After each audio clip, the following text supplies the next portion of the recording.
चलो अध्याय 3 के अंतर्गत प्रश्नावली 3.3 पहली विधि प्रतिस्थापन विधि।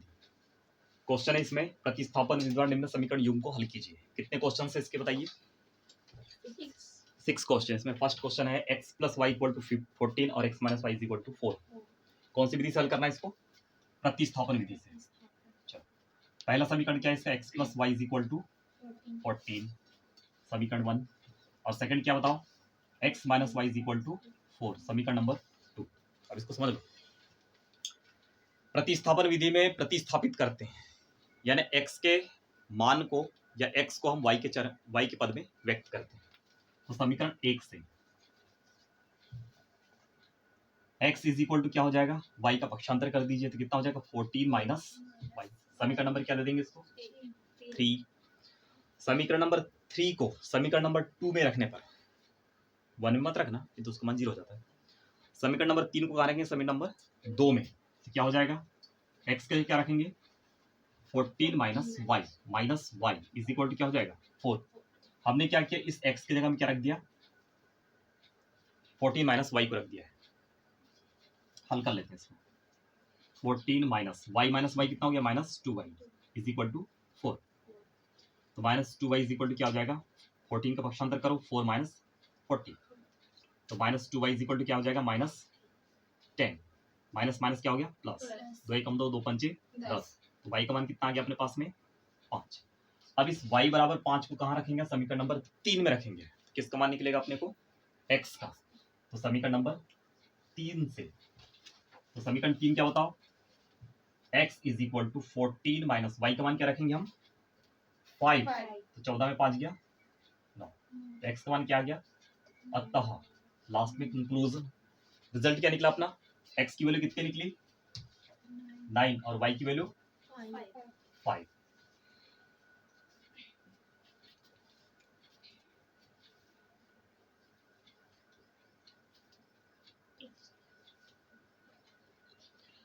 सेकंड क्वेश्चन देखिए इसका। s - t = 3 और s/3 + t/2 = 6। सॉल्व। पहला समीकरण क्या है इसका? s - t = 3। दूसरा समीकरण क्या है?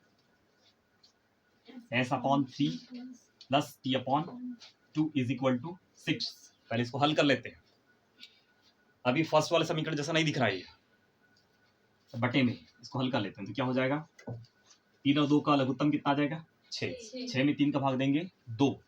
2 में s का गुणा करेंगे तो 2s प्लस 6 में 2 का भाग देंगे कितना आएगा? 3। 3 × t क्या हो जाएगा? 3t = 6। 6 का पक्षांतर कर दो, क्या हो जाएगा? 2s plus 3t = 6 6 37। समीकरण नंबर क्या आ गया? 2। समीकरण 1 से हम किसी एक को हम क्या कर देते हैं? पक्षांतरित कर देते हैं। तो किसको पक्षांतरित करेंगे? -t को। तो समीकरण नंबर 1 से s - t = 3 यानी s = क्या हो जाएगा? 3 + t। समीकरण नंबर, समीकरण 3 के मान को समीकरण नंबर 2 में रखने पर, ठीक है, समीकरण 2 से तो 2 × s का मान क्या रखेंगे बताओ? 3 + t प्लस 3t = 36। ऐसा इसलिए करते हैं क्योंकि यहाँ पर s हो गया खत्म, बचा t, तो अपन t का मान आराम से निकाल सकते हैं। 2 तिया क्या हो गया? 6 प्लस 2 × t कितना हो गया? 2t प्लस 3t = कितना आ गया? 36। 6 प्लस 6 का पक्षांतर कर दो,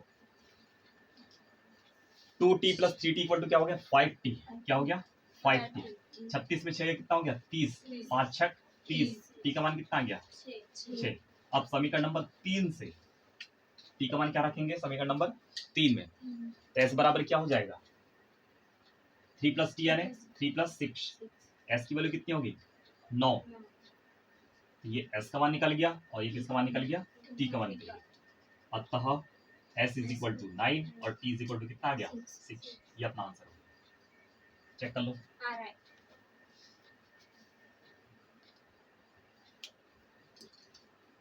चलो थर्ड क्वेश्चन क्या देखिए। 3x - y = 3 और 9x - 3y = 9। इसको कौन सी विधि से हल करना है अपने को? प्रतिस्थापन विधि से।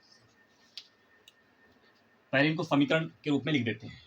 3x - y = 3 समीकरण 1 और 9x - 3y = 9 समीकरण नंबर 2। समीकरण 1 से क्या कर देते हैं हम, y बराबर 3x का पक्षांतर कर दीजिए, 3x का इसमें पक्षांतर कर दो, नहीं तो 3 हम x का मान निकालेंगे तो ये बटे में आ जाएगा, दिक्कत आएगी। समीकरण 1 से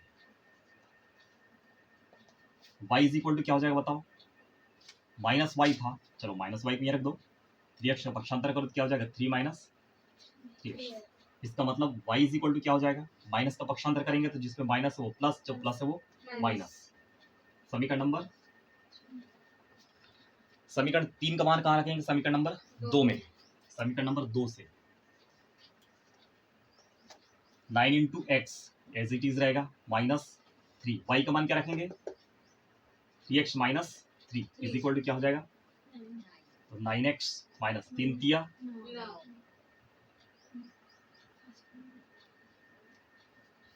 कट कैसे गया,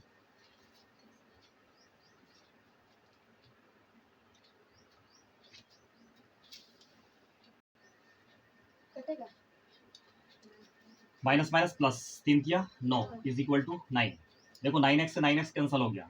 अब इस क्वेश्चन में थोड़ा सा क्लू है, 9 इज इक्वल टू क्या आ गया 9, यानी ये जो दो रैखिक समीकरण है, इस दो रैखिक समीकरण का अनंततः अनेक हल होगा। कितने हल होंगे, अनेक हल होंगे। जब ऐसी कंडीशन आ जाती है तो क्या होता है, अनंततः अनेक हल होगा, ये इसका आंसर है। क्योंकि अगर आप देखो समीकरण नंबर 2 में अगर दोनों पक्षों में 3 का भाग दीजिए, 3 तिया 9, 3 एकम 3, 3 तिया 9, फिर से पहला वाला समीकरण आ जाता है। ये दोनों समीकरण एक ही है, दोनों समीकरण एक ही, मतलब दो रेखाएं जो प्रदर्शित की जा रही है वो क्या है, एक दूसरे के ऊपर ओवरलैप हो रही है। जब दो रेखा एक दूसरे के ऊपर ओवरलैप होती है इस टाइप का, सेकंड रेखा भी ऐसी जाएगी, तो ऐसी कंडीशन में दोनों रेखाओं के अनंत अनेक हल होते हैं, क्योंकि अनेक बिंदुओं पर क्या करती है, एक दूसरे को प्रतिच्छेद करती है। ठीक है, लिख लो।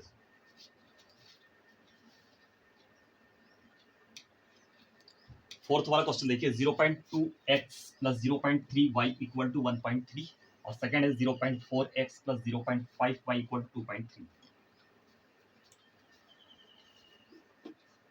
पहले समीकरण को हम क्या दे देते हैं 1 और सेकंड समीकरण को, समीकरण 1 में पॉइंट के बाद कितने अंक दिख रहे हैं आपको, एक ही अंक दिख रहा है। समीकरण 2 में भी प्रत्येक जो गुणांक है उसके पॉइंट के बाद में एक ही अंक दिख रहा है। अगर समीकरण 1 में 10 का गुणा कर दें हम दोनों पक्षों में, और समीकरण 2 में भी 10 का गुणा कर दें, तो वो पॉइंट वहां से क्या हो जाएगा, हट जाएगा। ठीक है, समीकरण 1 तथा 2 में 2 के दोनों पक्षों में 10 का गुणा करने पर, 10 का गुणा कर दीजिए, दोनों पक्षों में करना है अपने को, तो क्या हो जाएगा 0.2 में अगर हम 10 का गुणा करते हैं तो आप देख लीजिए कितना हो जाएगा, 10 धाम 10 दूनी 20, एक अंक के बाद दशमलव इसलिए 2.0 यानी कितना आ गया, यानी पूरे पॉइंट्स हट जाएंगे। क्या लिखेंगे इसको, 2x plus 3y is equal to 13, और इसमें क्या हो जाएगा 4x plus 5y is equal to 23। ये हो गया समीकरण 3 और ये हो गया 4। अब ये सिंपल फॉर्म में आ गया। अब समीकरण नंबर 3 से किस का मान निकालेंगे बताओ, x का मान निकालिए यहां से, तो 2x बराबर क्या हो जाएगा, 3y का पक्षांतर करेंगे 13 माइनस 2 यहां से हटा दीजिए, तो क्या हो जाएगा अपॉन में, इसको कौन सा समीकरण देंगे 5। समीकरण 5 से जो x का मान है उसको कहां रखेंगे, समीकरण नंबर 4 में रखेंगे। समीकरण नंबर 4 में क्या है 4, x का मान क्या रखेंगे 13 minus 3y upon 2 plus 5y is equal to कितना आ गया 23। इसको हल कर लीजिए, 2 दूनी 4, 13 दूनी 26, 3 दूनी 6 plus 5y is equal to कितना है 23। अब देखो -6 प्लस 5 यानी -1 यानी -1 ठीक है। 26 का पक्षांतर करो, 23 ऋण 26 बराबर, 23 ऋण 26 बराबर -3, माइनस माइनस प्लस, तो y इक्वल टू कितना आ गया? इस y इक्वल टू 3 को कहाँ रखेंगे? समीकरण नंबर 5 में रखेंगे। समीकरण 5 से क्या हो जाएगा? x is equal to 13 minus 3 into y, 3 किया 9 बटे 2, 13 में 9 हो गया, कितना बचेगा? 4 बटे 2 यानी कितना आ जाएगा? 2। अतः x बराबर क्या आ गया बताओ? 2 आ गया। चेक करो आंसर।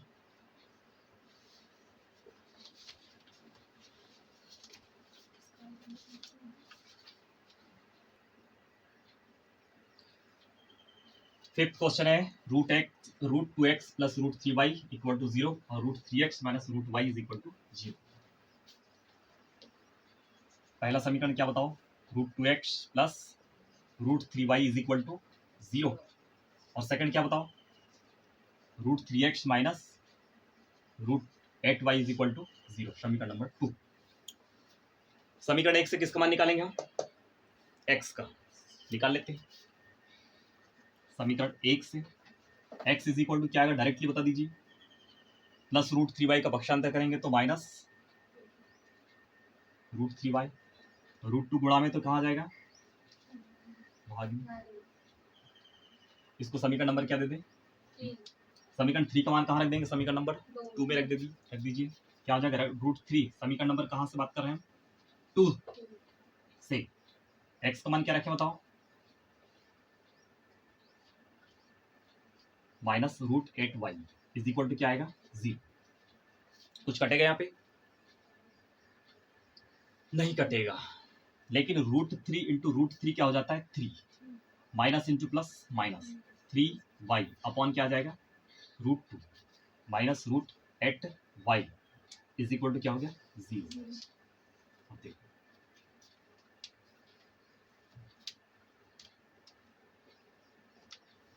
तिरिया गुणा कर देते हैं इसमें, इसके बटे में 1 कर दो, इसका गुणा इससे करेंगे तो क्या आ जाएगा? माइनस 3y माइनस √2 का गुणा √8 से करिए तो क्या हो जाएगा? √8 दूनी 16y बटे √2 इज इक्वल टू क्या बताओ? 0 है। अब यहाँ देखिए माइनस 3y माइनस √16 यानी क्या होता है? 4 का वर्ग से वर्गमूल कटेगा तो क्या आएगा? 4 बटे √2 इज इक्वल टू 0। तो -3 माइनस 4 कितना हो गया? -7 y इज इक्वल टू √2 का गुणा जब 0 से करेंगे तो 0। ऋण 7 का -7 का पक्षांतर करेंगे तो 0 अपॉन ऋण 7 यानी कितना हो जाएगा? 0। y का मान कहाँ रखेंगे हम? समीकरण 3 में रखने पर। तो समीकरण 3 क्या बताओ अपना? x बराबर -√3 इंटू वाई का मान क्या बताओ? 0 बटे √2। जब किसी भी संख्या में 0 गुणा करते हैं तो उसका मान क्या आता है? 0। या x का मान कितना आ गया बताओ? 0। x का मान भी 0 और y का मान भी 0।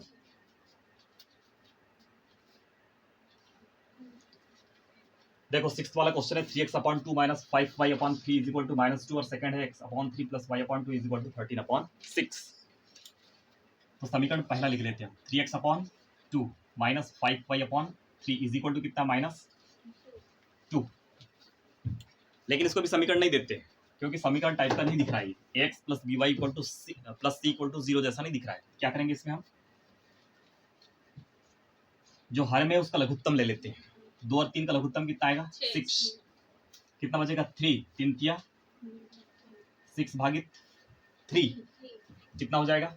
2 3 दूनी 6 2 पंचे इज इक्वल टू 10 में 9 हो गया 1, लेकिन माइनस वाई अपॉन क्या आ जाएगा? 6 is equal to -2 minus minus plus तो वाई इक्वल टू 6 दूनी 12। सॉरी यार, यहाँ क्या आ जाएगा? 9x minus 10y is equal to कितना आएगा? 6 दूनी 12। इसको दे देंगे समीकरण नंबर 1। सेकेंड वाला क्या बताइए?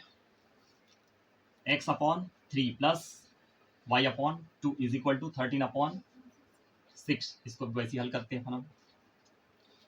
दोनों के हर में क्या है 6, सॉरी 3 और 2 है, इसका लघुत्तम क्या आएगा 6। 6 भागित 3 कितना हो जाएगा 2, यह हो जाएगा 2x। 6 भागित 2 कितना हो जाएगा 3, 3y इज इक्वल टू 13/6। अब यहाँ देख लीजिए, इसका हर में भी 6 है, इसके हर में भी 6 है, तो क्या बचा 13। ये कौन सा समीकरण हो गया 2 हो गया। अब ये समीकरण टाइप का दिखने लगा, तो अपन समीकरण नंबर 2 से x का मान निकालते हैं, क्योंकि छोटा दिख रहा है ना। तो समीकरण नंबर 2 से x इज इक्वल टू क्या जाएगा बताओ। चलो 2x इज इक्वल टू क्या जाएगा 13 माइनस 3y, लेकिन यहाँ से 2 को हटाएंगे तो अपन क्या जाएगा, ये समीकरण नंबर 3 हो गया। x के मान को समीकरण नंबर कहाँ रखेंगे हम 1 में रखेंगे, क्योंकि हमने इससे निकाला है इसको कहाँ रखेंगे 1 में। क्या हो जाएगा समीकरण 1 से 9, x का मान क्या बताओ 13 minus 3y/2 minus 10y is equal to कितना हो जाएगा -12। कुछ कटेगा क्या, नहीं कटने वाला यहाँ पे। 13 9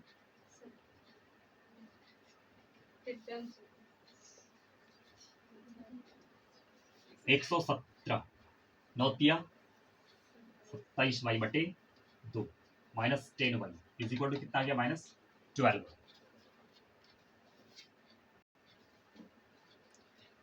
इसको आगे हल करते हैं हम। 117 ऋण 27y माइनस, देखो इसके बट्टे में अगर हम 1 कर दें 10 दूनी क्या हो गया 20 बट्टे 2 एकम बराबर कितना होगा -12। 117 माइनस 27y ऋण 27 ऋण 20 कितना हो गया ऋण 47 हो गया इज इक्वल टू 12 दूनी 24, तो -47 y इज इक्वल टू 117 पक्षांतर करो तो क्या हो जाएगा -24 माइनस 117 इज इक्वल टू कितना आएगा 7 और 4 11, 2 और 2 4, 1 -141। अब देखो y का मान निकालेंगे 47 का भाग दे दीजिए उसमें 141/47 कट सकता है कि देखिए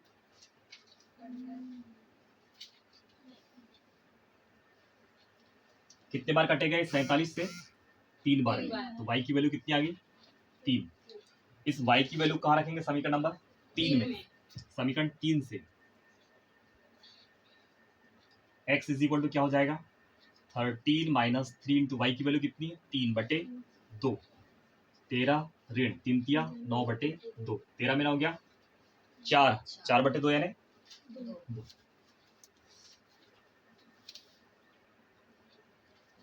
लास्ट में क्या लिख देंगे, अतः x इज इक्वल टू कितना आ गया अपने पास में +2 और y इज इक्वल टू कितना आ गया +3। ये आंसर है, चेक कर लो।